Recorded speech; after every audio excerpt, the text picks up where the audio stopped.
Ya, halo semuanya. Nama saya Sultan Lakil dari DP 4401B dengan NIM 160220009093.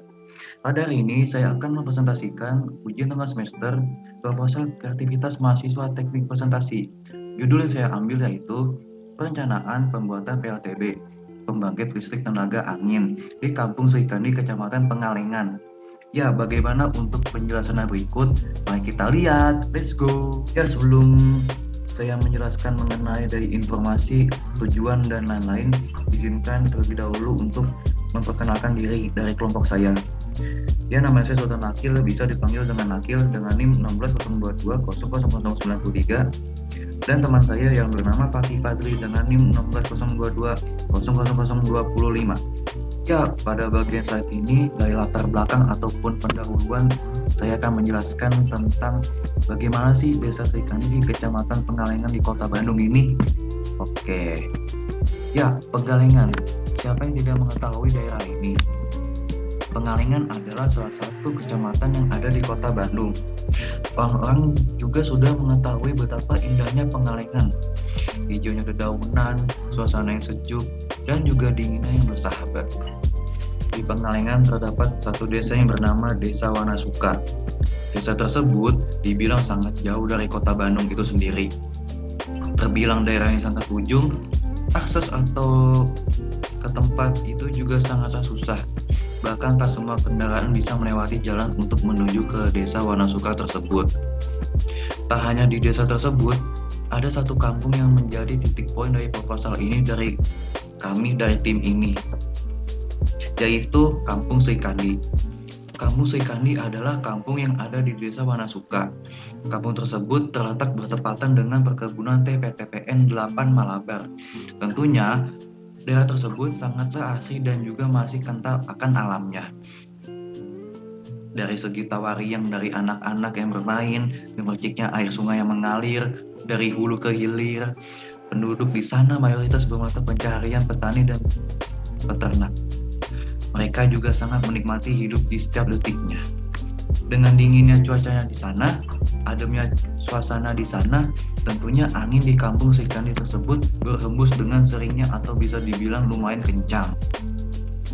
Ya, jadi menambah suasana dingin dan ademnya di kampung tersebut. Asik.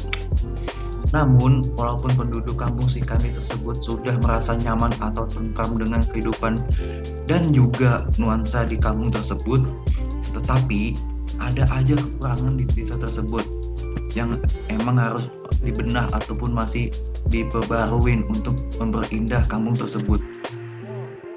Seperti situasi perkampungan lainnya, di kampung tersebut memiliki kekurangan. Ada beberapa kekurangan yang kami dapatkan. Kurangnya air, aksesnya jalan yang susah, pendidikan yang sangat minim, bahasa Indonesianya yang masih kurang dipahami atau bahkan tidak mengerti, baik itu baku ataupun tidak baku. Dan juga susahnya kelistrikan yang ada di kampung Serikandi tersebut. Dan yang jadi tujuan kita dalam proposal ini adalah pada bagian kelistrikan, tanpa ada rasa menyepelekan kekurangan lainnya. Ya, itu betul. Ya, listrik yang ada di kampung Serikandi tergolong susah, atau bisa dibilang masih tidak semaksimal yang ada di kota. Tentunya sangat disayangkan sekali desa yang indah yang masih terlihat sekali alamnya tidak dimaksimalkan kualitas dari kampung tersebut. Maka dari itu, kami merencanakan beberapa ide yang tentunya untuk mengurangi kekurangan sedikit demi sedikit di kampung tersebut, yaitu pada bagian listrik. Dengan keadaan yang ada di kampung tersebut, yang dimana anginnya yang terhembus dengan seringnya bahkan kencang, maka kami mendapatkan ide untuk membuat PLTB, pembangkit listrik tenaga angin, di kampung tersebut, di desa Malakaber ini. Karena sangat disayangkan saja, desa yang memiliki kelebihan alam yang tak ada habisnya dengan sumber daya alamnya tersebut, namun tidak dimanfaatkan sebaik mungkin. Bahkan dari kelebihan tersebut, seperti yang sudah dibilang sebelumnya, kelebihan yang kami ambil adalah pada bagian angin. Ya, pada zaman sekarang makin kesini makin modern, tak asing lagi dengan PLTB ataupun pembangkit listrik tenaga angin. Namun memang tak bisa dipungkiri, yang mengetahui PLTB itu sendiri sangatlah sedikit, termasuk dari desa Pengalengan ini, tepatnya pada Kampung Serikandi. Alangkah sangat bermanfaatnya PLTB ini ketika diaplikasikan di daerah tersebut, kelebihan yang dapat menutupi kekurangan dari desa tersebut. Dari banyaknya angin yang berhembus itulah sebenarnya Kampung Serikandi bisa menghidupi listrik yang sangat banyak. Tentunya tanpa merusak alam yang ada di Kampung Serikandi itu sendiri. Hanya mengambil lahan kosong yang sekitarnya sudah tidak dipakai oleh masyarakat dan tidak merugikan jika diletakkan sesuatu yang itu bisa berbuah hasil yang memang kita rencanakan dengan sebaik mungkin. Pada bagian kajian pustaka ini saya akan menjelaskan bagaimana sih definisi dari angin ataupun turbin angin itu sendiri dari PLTB yang disebut juga pembangkit listrik tenaga angin. Ya, angin adalah salah satu bentuk energi yang tersedia di alam. Pembangkit listrik tenaga angin mengkonversikan energi angin menjadi energi listrik dengan menggunakan turbin angin atau kincir angin. Cara kerjanya cukup sederhana. Energi angin yang memutar turbin angin diteruskan untuk memutar rotor pada generator di bagian belakang turbin angin, sehingga akan menghasilkan energi listrik. Energi listrik ini biasanya akan disimpan ke dalam baterai sebelum dapat dimanfaatkan. Ya, turbin angin adalah kincir angin yang digunakan untuk membangkitkan tenaga listrik. Turbin angin ini pada awalnya dibuat untuk mengakomodasi kebutuhan para petani dalam menggunakan penggilingan padi, keperluan irigasi, dan lain-lain. Turbin angin terdahulunya banyak dibangun di Denmark, Belanda, dan negara-negara Eropa lainnya yang lebih dikenal dengan windmill. Kini, turbin angin lebih banyak digunakan untuk mengakomodasi kebutuhan listrik masyarakat. Dengan menggunakan listrik konversi energi dan menggunakan sumber daya alam yang dapat diperbarui, yaitu angin. Walaupun sampai saat ini, pembangunan turbin angin masih belum dapat menyaingi pembangkit listrik konvensional dengan contoh PLTD, PLTU, dan lain-lain. Turbin angin masih dapat dikembangkan oleh para ilmuwan karena dalam waktu dekat manusia akan dihadapkan dengan masalah kekurangan sumber daya alam tak terbaharui. Contoh batu bara, minyak bumi sebagai bahan dasar untuk membangkitkan listrik. Ya, secara sederhana sketsa kincir angin dari kelompok kami dari proposal kami ada sebagai berikut. Dari keterangan 1 sampai nomor 14, yaitu nomor 1 menutup bagian depan, kedua sirip kincir angin, yang ketiga dudukan sirip kincir angin, yang keempat bodi dan generator, yang kelima tiang penyangga sirip ekor, yang keenam sirip ekor, yang ketujuh pipa penyangga, yang kedelapan kawat pengikat, yang kesembilan fondasi kincir angin, yang ke-10 fondasi utama, yang ke-11 baut pengeras kawat pengikat, yang ke-12 inverter, yang ke-13 control system, dan yang terakhir yang ke-14 adalah baterai atau ECU.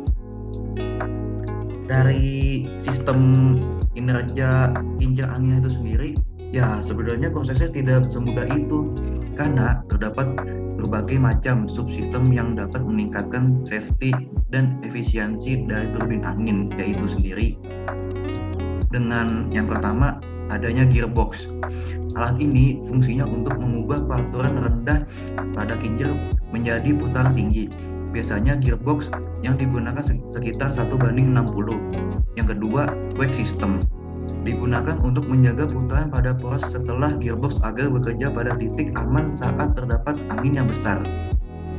Alat ini perlu dipasang karena generator memiliki titik kerja aman dalam pengoperasiannya. Generator ini akan menghasilkan energi listrik maksimal pada saat bekerja pada titik kerja yang telah ditentukan. Yang ketiga yaitu generator. Ini adalah salah satu komponen terpenting dalam pembuatan sistem turbin angin. Generator ini dapat mengubah energi gerak menjadi energi listrik. Prinsip kerjanya dapat dipelajari dengan menggunakan teori medan elektromagnetik. Singkatnya, mengacu pada salah satu cara kerja generator, poros pada generator dipasang dengan material ferromagnetik permanen. Setelah itu, di sekeliling poros tersebut, stator yang dibentuk fisisnya adalah kumparan-kumparan kawat yang membentuk lob. Yang keempat, penyimpan energi. Karena ketersediaan akan energi angin tidak sepanjang hari angin akan selalu tersedia. Itu betul sekali. Maka ketersediaan listrik pun tidak menentu. Oleh karena itu, digunakan alat penyimpanan energi yang berfungsi sebagai backup energi listrik. Dan yang terakhir, yang kelima, yaitu receiver inverter. Pada penjelasan ini, receiver dapat menyerahkan gelombang sinusoidal atau AC yang dihasilkan oleh generator menjadi gelombang DC. Inverter berarti pembalik ketika dibutuhkan daya dari penyimpanan energi, aki atau yang lainnya, maka yaitu yang dihasilkan oleh aki akan berbentuk daya dari penyimpanan itu sendiri, dari gelombang DC ataupun DC. Karena kebanyakan kebutuhan rumah tangga menggunakan batu ataupun batu daya AC. Maka, pada kali ini saya akan menjelaskan metode pelaksanaan dengan urutan tahap pelaksanaan, identifikasi masalah, tujuan penelitian, solusi, keterbatasan penelitian, dan yang terakhir manfaat penelitian. Oke, yang pertama saya akan menjelaskan terlebih dahulu tentang tahap pelaksanaan. Tentunya dalam pembuatan sesuatu harus ada tahapan terlebih dahulu. Maka dari itu kami membuat beberapa tahapan-tahapan yang tentunya akan kami lakukan. Tujuannya agar pengajaran berjalan dengan lancar dan efektif. Berikut adalah tahapan pelaksanaan kami. Yang pertama, tahapan pertama, mengidentifikasi masalah utama sebelum melakukan pengerjaan, yang tujuannya agar dapat mengetahui apa yang ingin kita buat. Dengan keterangan, mencari tahu kekurangan dan kelebihan dari desa tersebut. Tahapan kedua, mendapatkan tujuan dari permasalahan sebelumnya. Dengan tujuan membuat lebih jelas apa yang akan kita buat. Keterangannya, tujuan muncul ketika kita sudah mengidentifikasi masalah. Tahapan ketiga, mendapatkan solusi untuk permasalahan yang akan terjadi. Tujuannya memperjelas pemecahan masalah yang terjadi yang berbentuk solusi. Tahapan keempat, terdapatnya keterbatasan penelitian pada saat pengerjaan. Tujuannya agar kedepannya bisa diketahui dan segera dicegah dalam mengerjakan penelitian. Yang terakhir, tahapan kelima, mendapatkan manfaat dan hasil penelitian yang akan dikerjakan atau yang telah terselesaikan. Yang tujuannya mengetahui semua feedback yang didapatkan setelah pengerjaan. Dari identifikasi masalah, dengan adanya latar belakang di atas, penulis menghasilkan dua identifikasi masalah, yaitu pembuatan sebuah produk inovasi di Desa Srikandi serta menambah daya tarik ataupun fasilitas masyarakat itu sendiri, dan itu bisa menjadi nilai plus ataupun positif, ada baiknya juga. Pandangan masyarakat mengenai pembuatan inovasi produk pembangkit listrik tenaga angin di Desa Srikandi. Ya, tujuan penelitiannya yang pertama untuk menuju ke arah kesempurnaan. Maka di dalam diri manusia, khususnya pada masyarakat di Desa Srikandi terhadap nantinya akan produk inovatif tersebut. Yang kedua, diberikan kebebasan atau persamaan hak dalam mengembangkan pola pikir ataupun perbedaan minister.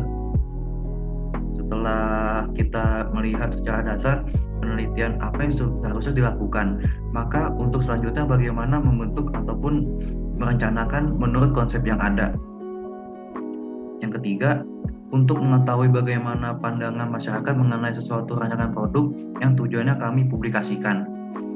Solusinya, desa tersebut bisa dibilang kelistrikannya sangat minim dan di desa tersebut terdapat angin yang berhembus kencang. Maka dari itu kami menemukan ide dengan konsep menutupi kekurangan dengan kelebihan yang ada, yang dimana pembuatan kincir angin sebagai PLTB atau pembangkit listrik tenaga angin. Keterbatasan penelitian. Yang pertama, jumlah responden yang sangat terbatas atau tidak mencapai maksimal yang kita inginkan. Tentunya masih kurang atau masih kurang maksimal lah untuk menggambarkan keadaan yang sesungguhnya. Kalau di desa, menurut saya dari sinyal ataupun dari keadaannya di kampung itu sendiri, bagi saya dari sinyalnya juga sangat wajar kalau misalkan emang suatu ketika jika responden dengan ngevote di media sosial ataupun dengan cara di Google Form, ya itu sangat wajar kalau misalkan masih kurang maksimal. Terus yang kedua, objek penelitian hanya difokuskan pada sosial media.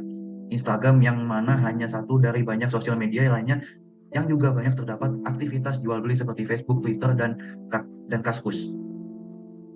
Dalam proses pengambilan, yang ketiga, Informasi yang diberikan responden melalui kuesioner terkadang tidak menunjukkan pendapat responden yang sebenarnya. Hal ini terjadi karena kadang perbedaan pemikiran, anggapan, dan pemahaman yang berbeda tiap responden. Juga faktor lain seperti faktor kejujuran dalam pengisian pendapat responden dalam kuesionernya. Dan yang terakhir, dari manfaat penelitian, hasil dari penelitian ini dapat diaplikasikan sebagai bahan pertimbangan kebijaksanaan dalam melaksanakan inovasi produk yang dapat mempengaruhi keunggulan. Ya, pada bagian slide ini dari rencana anggaran biaya saya akan menjelaskan sedikit atau secara singkat. Dari segi transportasi, nomor satu dengan biaya kurang lebih Rp300.000. Yang kedua, bahan pembuatan produk dengan biaya sekitar Rp5 juta. Yang ketiga, bantuan sembako dengan biaya Rp1 juta. Yang terakhir, dengan biaya konsumsi jenis pengeluarannya dengan biaya Rp700.000 yang ditotalkan dengan sebesar kurang lebih Rp7 juta. Dengan bagian ini jadwal kegiatan yang udah saya ataupun kelompok saya rencanakan dari nomor 1, penelusuran lokasi penelitian.